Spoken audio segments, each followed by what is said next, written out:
kita bersyukur untuk hari ini kita sudah masuk di Minggu Advent yang keempat.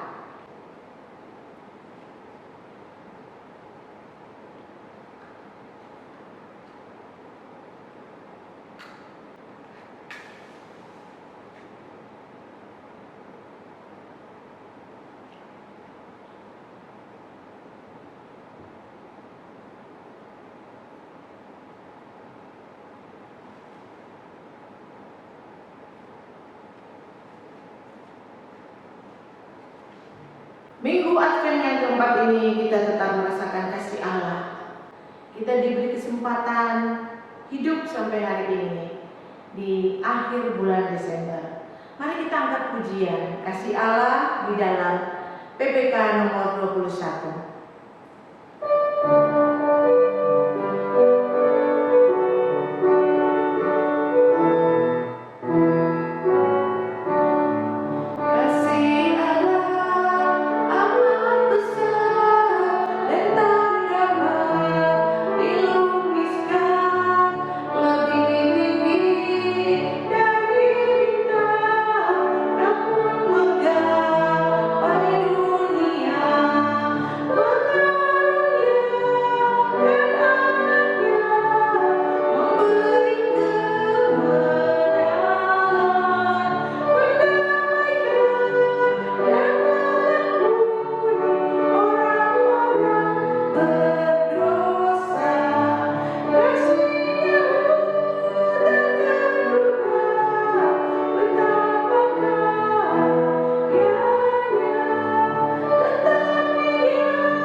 Adalah dalam nama Tuhan yang menjadikan langit dan bumi.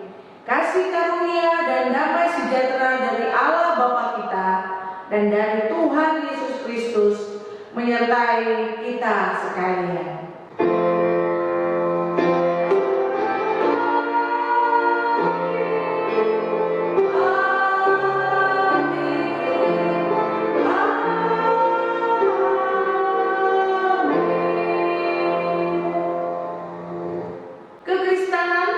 Tentang sukacita dan sorak-sorai yang bukan berasal dari dunia, tetapi dari kedatangan Allah yang datang ke dunia dan membawa pengharapan dan sukacita yang besar.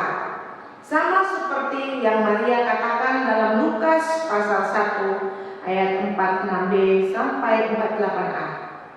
Jiwaku memuliakan Tuhan dan hatiku bergembira karena Allah, juru selamatku, sebab Ia telah memperhatikan kerendahan hamba-Nya.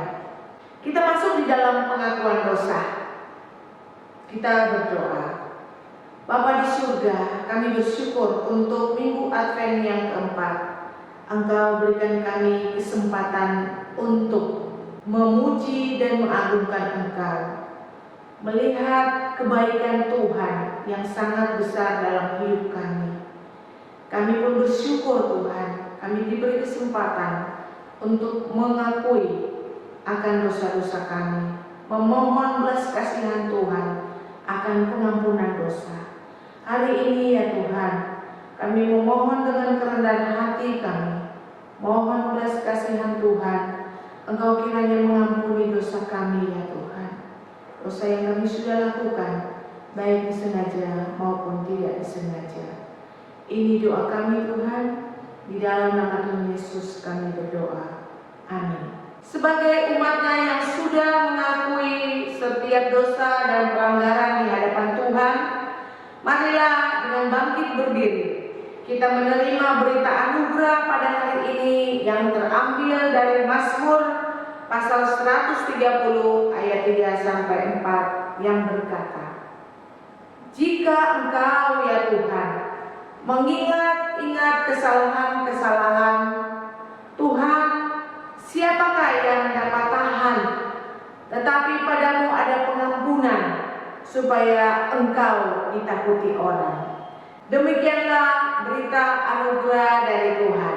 Syukur kepada Allah. Di dalam anugerahnya kita bukan hanya diselamatkan dari dosa, tetapi kita pun dipanggil untuk hidup taat sebagai hamba-hamba Allah. Itulah sebabnya mari bersama kita siapkan hati dan pikiran kita dengan firman Tuhan yang akan disampaikan oleh Pendeta Melisa Sudiharmanto dengan tema "Sesungguhnya Aku Ini Hamba Tuhan." Sebelum kita mendengarkan firman Tuhan, kita angkat pujian hati sebagai hamba.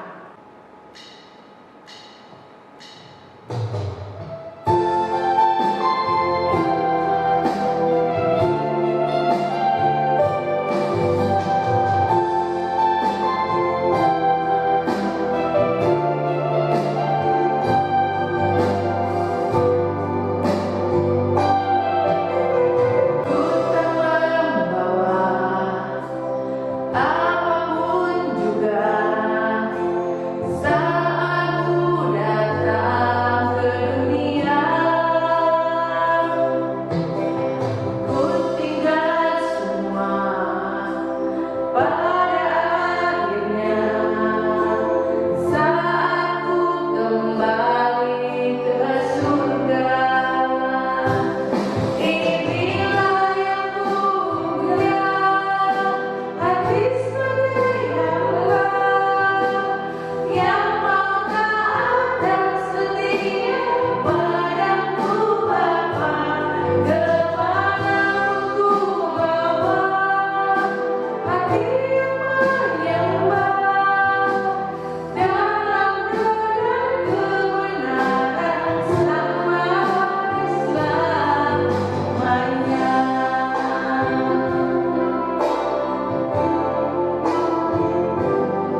di Minggu Advent yang keempat terambil dari Lukas pasal 1 ayat 26 hingga 30 dan 38.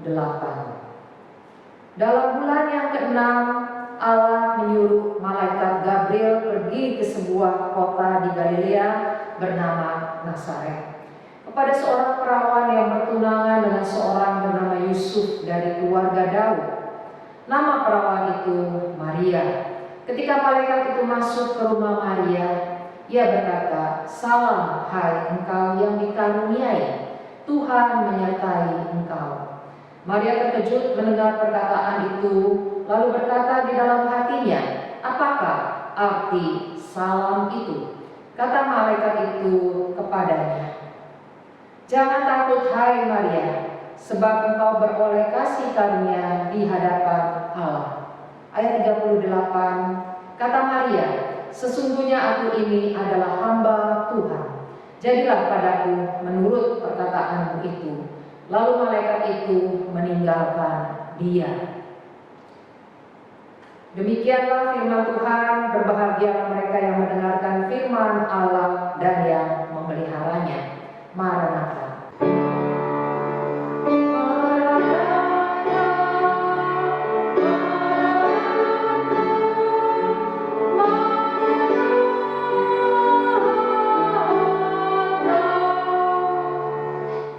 Tema kita di Minggu Advent yang keempat, sesungguhnya aku ini hamba Tuhan. Bapak Ibu, siapa itu hamba Tuhan? Seringkali kita berpikir hamba Tuhan adalah orang yang lulusan sekolah teologi. Betul sekali, mereka dipanggil secara full time, secara penuh waktu untuk mengerjakan pekerjaan Tuhan. Tidak ada pekerjaan lain yang mereka kerjakan selain melayani Tuhan seumur hidup mereka, sepanjang waktu yang mereka miliki. Namun kita juga perlu mengerti bahwa hamba Tuhan juga merupakan status yang Allah berikan kepada setiap orang percaya, kepada orang-orang yang sudah mengenal Yesus sebagai Tuhan dan Juru Selamatnya. Mereka juga adalah hamba Tuhan. Kita semua orang, baik yang lulusan sekolah teologi ataupun orang-orang Kristen yang sudah percaya kepada Kristus, kita menyandang status hamba Tuhan. Kita dipanggil menjalankan peran kita sebagai hamba Tuhan. Pagi ini kita akan merenungkan satu tema, yaitu apa ciri-ciri daripada hamba Tuhan. Ciri yang pertama, hamba Tuhan dapat dipercaya di tengah segala kesulitan. Ciri yang pertama, hamba Tuhan adalah orang yang dapat dipercaya di tengah kesulitan. Kita melihat dari Maria. Maria adalah orang yang bisa dipercaya di tengah kesulitan yang dia alami. Lukas 1 ayat yang ke-28. Ketika malaikat itu masuk ke rumah Maria, ia berkata, "Salam, hai engkau yang dikaruniai, Tuhan menyertai engkau." Bapak Ibu, mengapa kita perlu menjadi orang yang dapat dipercaya? Mengapa kita perlu menjadi orang yang dapat dipercaya? Kita perlu melihat bahwa Allah adalah Allah yang begitu percaya kepada kita. Kita lihat bahwa dapatkah Allah langsung datang ke dalam dunia tanpa melalui manusia? Dapatkah Allah datang ke dalam dunia tanpa melalui manusia? Sudah tentu Allah dapat. Tanpa manusia dia datang ke dalam dunia, sebab bagi Allah itu adalah perkara yang mudah.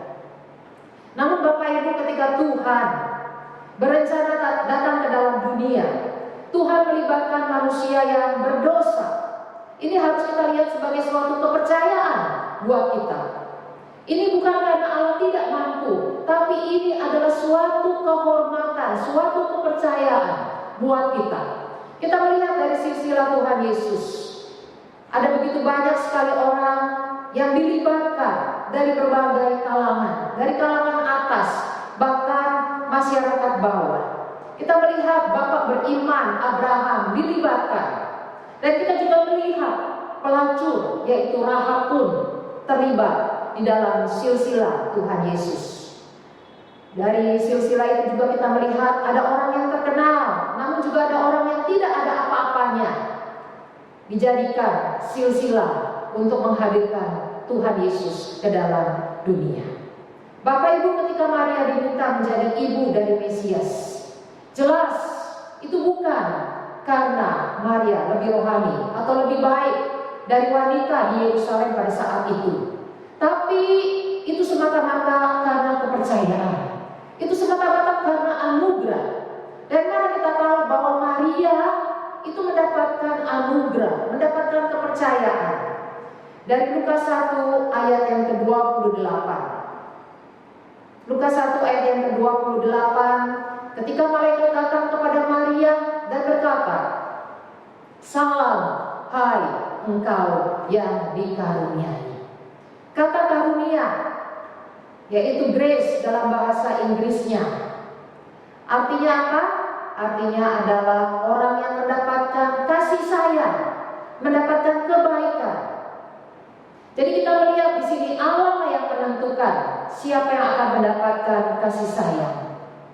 Jadi bukan manusia yang menentukan saya yang ingin melakukan pekerjaan sebagai ibu Mesias. Jadi Maria adalah orang yang dipilih oleh Tuhan.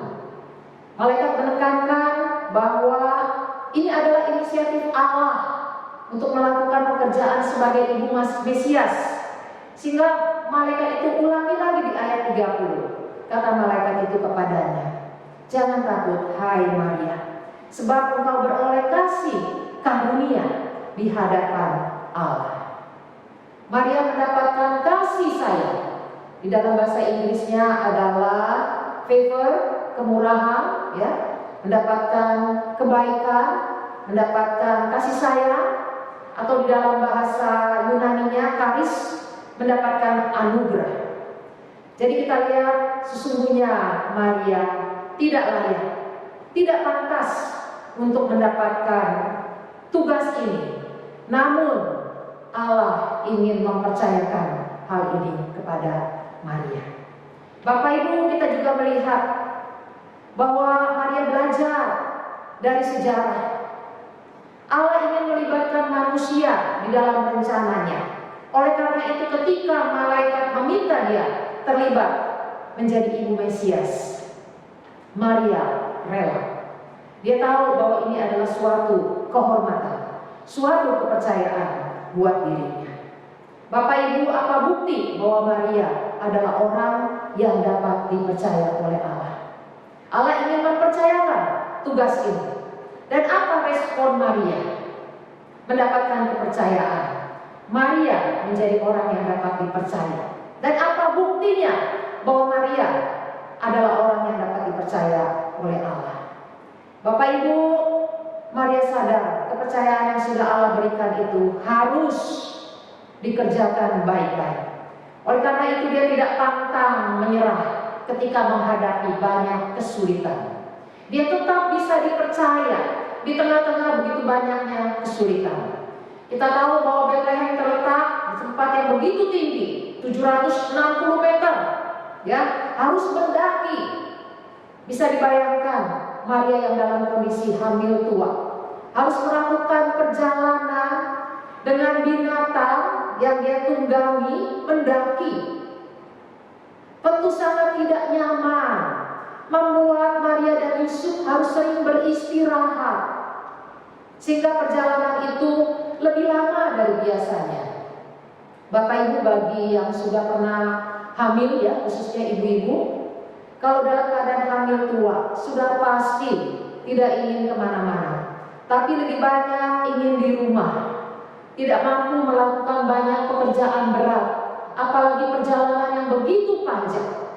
Bapak Ibu, namun Maria sadar betul bahwa ini adalah pekerjaan Tuhan yang harus dia lakukan. Ini adalah suatu kepercayaan. Maria yang dipercaya oleh Tuhan menerima kepercayaan itu dengan mengerjakan rencana Allah yang datang ke dalam dunia melalui dirinya, dengan dia mengerjakan pekerjaan Tuhan sebaik-baiknya. Bapak Ibu, apakah kita menghayati pekerjaan Tuhan itu sebagai suatu kehormatan, suatu kepercayaan dari Tuhan? Apakah kita mau mengerjakan apa yang Tuhan minta. Jadi ketika Tuhan minta kita terlibat, bukan karena Tuhan butuh, tapi lebih kepada Allah begitu mempercayai pekerjaannya kepada kita. Bapak Ibu, Allah yang berkuasa mempercayakan banyak hal kepada kita, terutama Dia mempercayakan dirinya, yaitu Yesus Kristus, kepada kita. Sebenarnya Allah memiliki resiko yang besar ketika Dia percaya kepada kita. Kenapa? Karena seringkali kita ini tidak bisa dipercaya. Kenapa saya katakan Allah memiliki resiko yang besar? Karena Allah mempertaruhkan reputasinya, nama baiknya, ketika Allah mempercayakan pekerjaannya kepada kita. Natur kita yang berdosa ini menyebabkan kita seringkali merusak nama Tuhan lewat tingkah laku kita. Bapak Ibu yang saya kasih dalam Tuhan, ini merupakan pekerjaan rumah seumur hidup kita, menjadi orang yang dapat dipercaya oleh Tuhan. Mudah kita menjadi orang yang dapat dipercaya di tengah-tengah situasi yang lancar. Namun di tengah situasi yang sulit, adakah kita juga tetap bisa menjadi orang yang dapat dipercaya? Apakah kita masih ingat kisah hamba yang menerima 1 talenta? Mengapa dia tidak menghasilkan apapun? Ketika tuannya tidak pulang-pulang, hamba ini tidak melihat tugas yang diberikan oleh tuannya itu sebagai satu kepercayaan, tapi dia melihat tugas itu sebagai sesuatu yang merugikan dirinya. Dia bilang tuannya ini sebagai manusia yang kejam. Dia tidak percaya tuannya itu mempercayakan talenta itu kepada dia dengan maksud yang baik.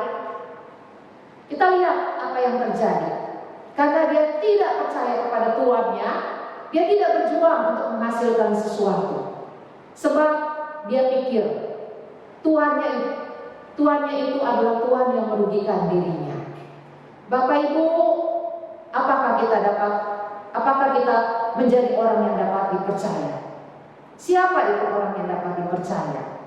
Apakah kita termasuk orang yang dapat dipercaya?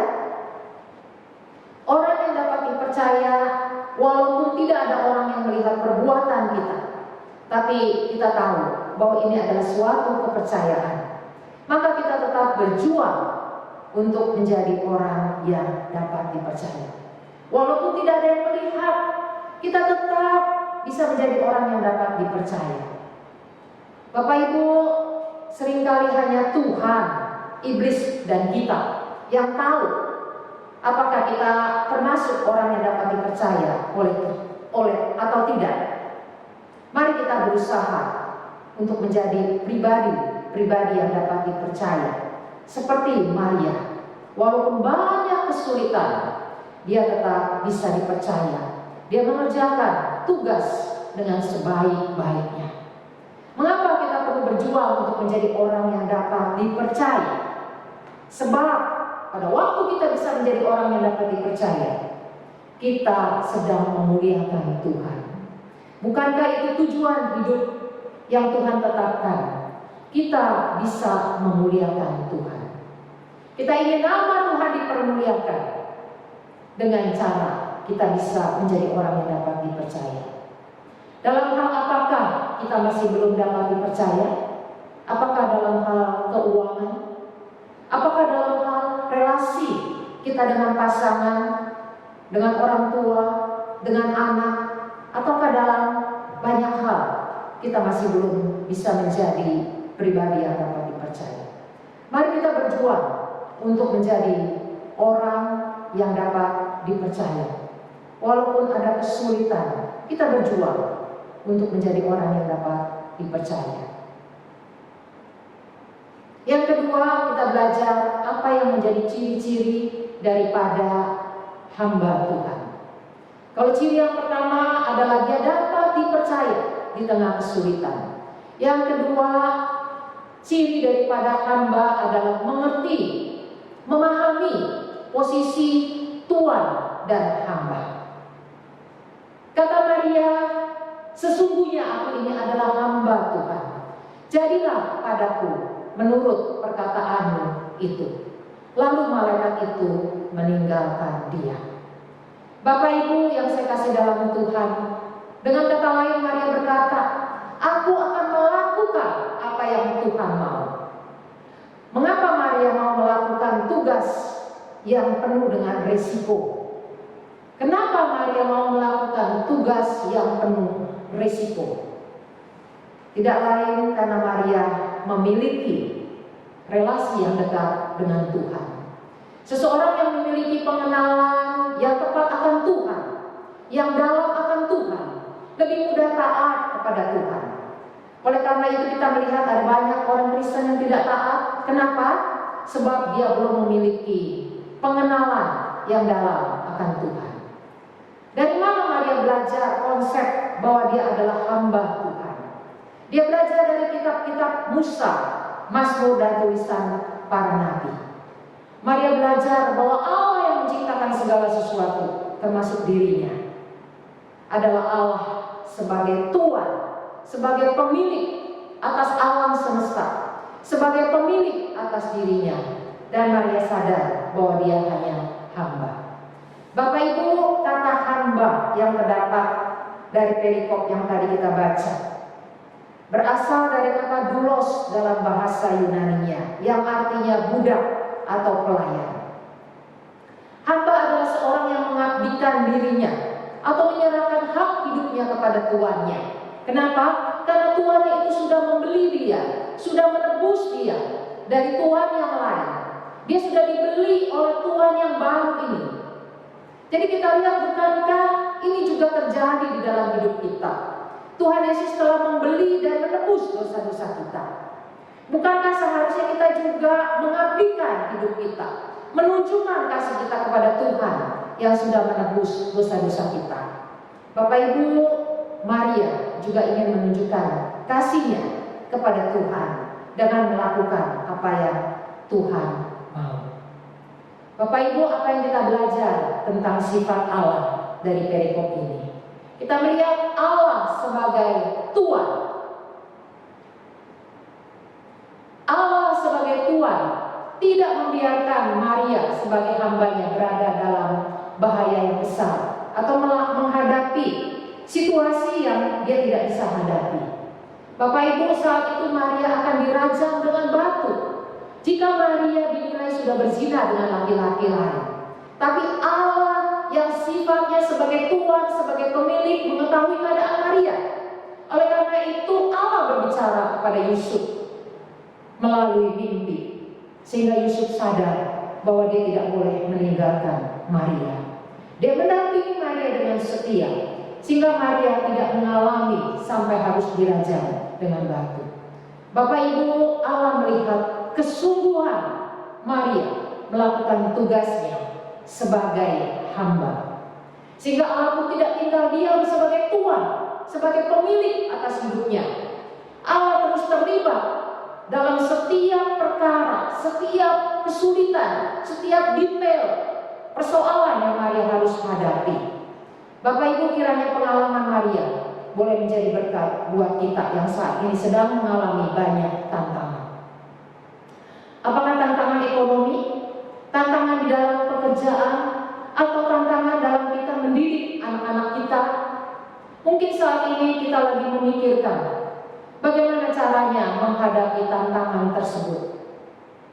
Mungkin kita merasa sudah capek hadapi tantangan itu, atau kita mulai khawatir kalau saya tidak menghindari, nanti kita atau saya harus terus menghadapi tantangan itu. Kita khawatir tantangan itu makin berat. Kita khawatir nanti kita tidak kuat untuk menghadapinya. Oleh karena itu kita berusaha untuk menghindarinya. Bapak Ibu, sah-sah saja apa yang kita pikirkan dan khawatirkan. Kita ingat atau kita sebagai manusia berdosa, ketika di kitab Kejadian kita melihat berusaha untuk lepas atau lolos dari persoalan atau dari tanggung jawab. Oleh karena itu ketika kita menghadapi tantangan, ada baiknya kita berdoa, minta hikmat Tuhan, supaya kita tahu apa yang harus kita lakukan terhadap tantangan yang ada. Kalau memang Tuhan mau kita tidak lagi menghadapi tantangan tersebut, biarlah Tuhan sendiri yang melenyapkan tantangan tersebut. Bapak Ibu, bisa saja Tuhan ingin kita menghadapi tantangan itu, dan pasti Tuhan akan kasih kita kekuatan untuk menghadapinya. Kenapa? Karena Dia adalah Tuhan. Dia adalah pemilik atas hidup kita. Dia tahu apa yang terjadi atas diri kita sebagai hamba-Nya. Bapak Ibu, biarlah kita juga berdoa. Kiranya Tuhan terus terlibat dalam setiap tantangan yang kita hadapi. Dan kita juga mohon Tuhan berikan kepada kita jalan keluar. Sehingga apa yang kita khawatirkan tidak sampai terjadi. Seperti yang Maria alami. Dia tahu bahwa Tuhan sebagai Tuhan, sebagai pemilik, akhirnya tidak mengizinkan dia menghadapi risiko yang begitu besar. Mari kita tempatkan Tuhan sebagai Tuhan, sebagai pemilik dalam hidup kita. Dan kita ingatkan diri kita bahwa kita hanya hamba. Biarlah sekali lagi Tuhan atau Tuhan tidak membiarkan kita berada di dalam kondisi yang kita tidak sanggup hadapi. Bapak Ibu yang saya kasih dalam Tuhan, biarlah sekali lagi kita juga boleh belajar, belajar dari seorang yang bernama Oswald Chambers.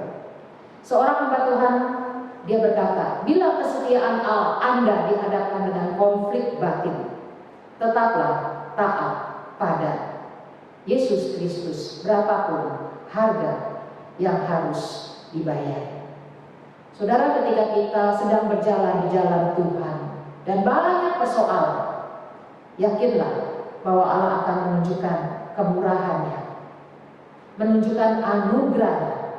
Atau saat ini kita sedang mengalami gejolak batin atau sedang mengalami konflik batin, karena kita sedang memikirkan apakah saya menaati firman-Nya atau saya membuat keputusan sendiri.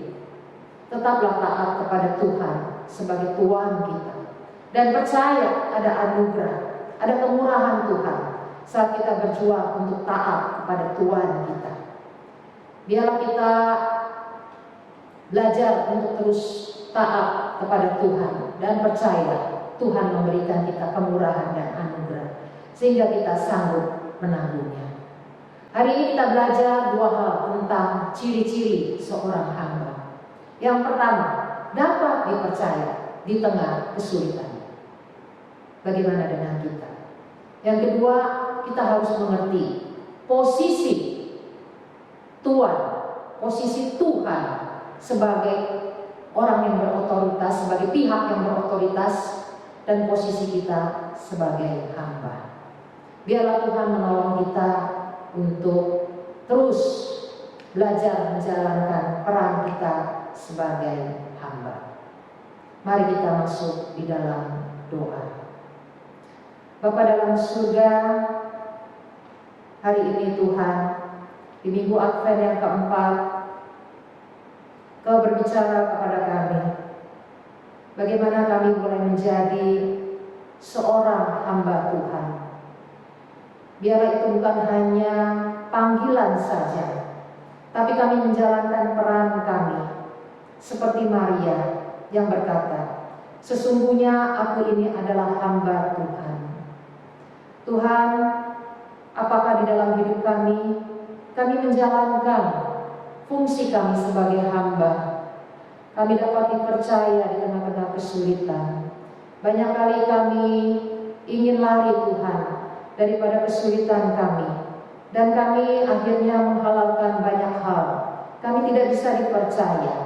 Tuhan, hari ini juga Engkau berbicara kepada kami agar kami mengerti Tuhan posisi kami sebagai hamba, sebagai pelayan, dan Engkau sebagai Tuhan, sebagai pemilik yang harus kami hormati, yang harus kami ikuti. Biarlah aturan-Mu ya Tuhan boleh kami lakukan di dalam hidup kami. Berkati Tuhan jemaat-Mu yang saat ini mungkin ada di dalam keadaan lemah tubuh. Tuhan, biarlah Engkau juga campur tangan. ada di antaranya yang sakit, Tuhan Engkau juga hadir, mengunjungi, melawat, menghibur, menguatkan, menyembuhkan, menyatakan Tuhan.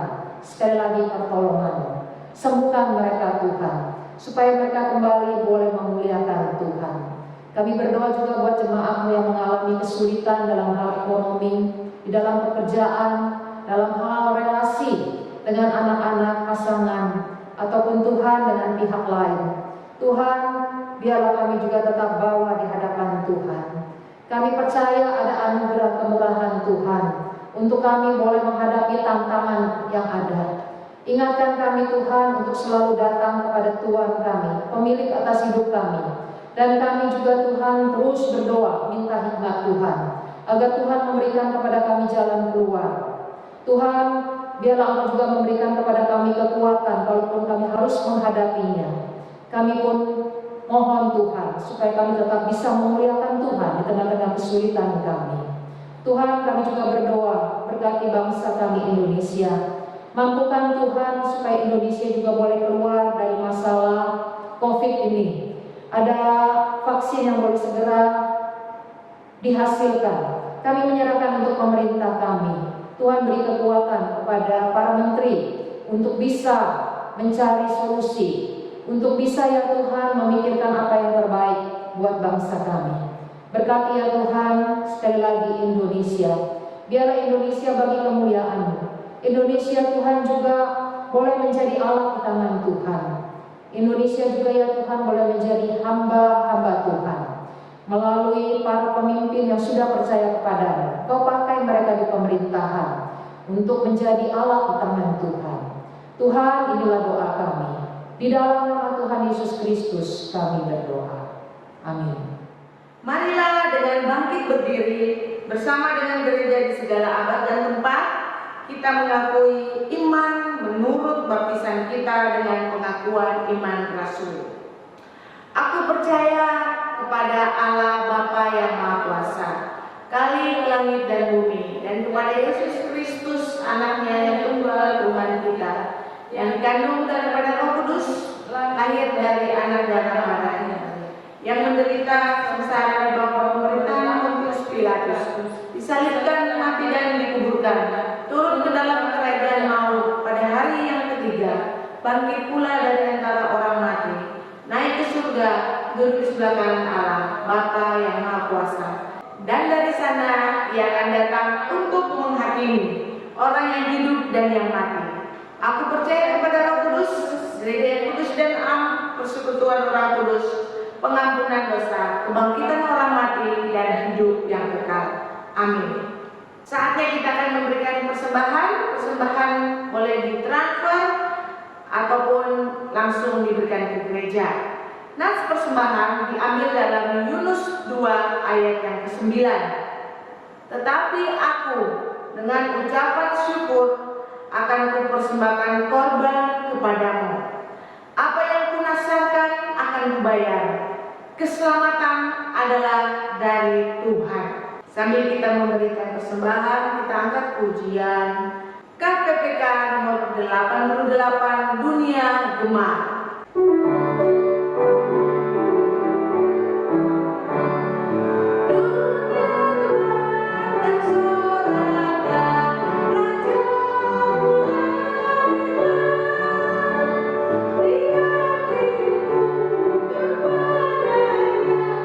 Bersama nyanyilah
kita akan menerima berkat Tuhan. Mari kita mengarahkan hati dan pikiran kita kepada Tuhan untuk menerima berkat-Nya. Saya undang Bapak Ibu untuk berdiri. Di minggu Advent yang keempat, Engkau mengingatkan kami Tuhan, agar kami boleh menjadi hamba yang dapat dipercaya di tengah kesulitan kami. Dan bantu kami Tuhan untuk terus memahami bahwa kami hanyalah hamba-Mu dan Engkau adalah Tuhan pemilik atas hidup kami. Tuhan, sekali lagi berkatilah gereja-Mu, berkatilah jemaat-Mu. Kasih karunia yang begitu melimpah yang sudah Tuhan nyatakan lewat Yesus Kristus dirasakan oleh jemaat-Mu. Cinta kasih dari Allah Bapa yang sudah mengutus Yesus ke dalam dunia untuk menunjukkan kasih-Nya yang begitu besar. Pertolongan daripada Allah Roh Kudus sebagai Allah penolong, penghibur, Allah yang menyertai kami di tengah-tengah persoalan kami, menguatkan kami dari sekarang sampai selama-lamanya. Amin.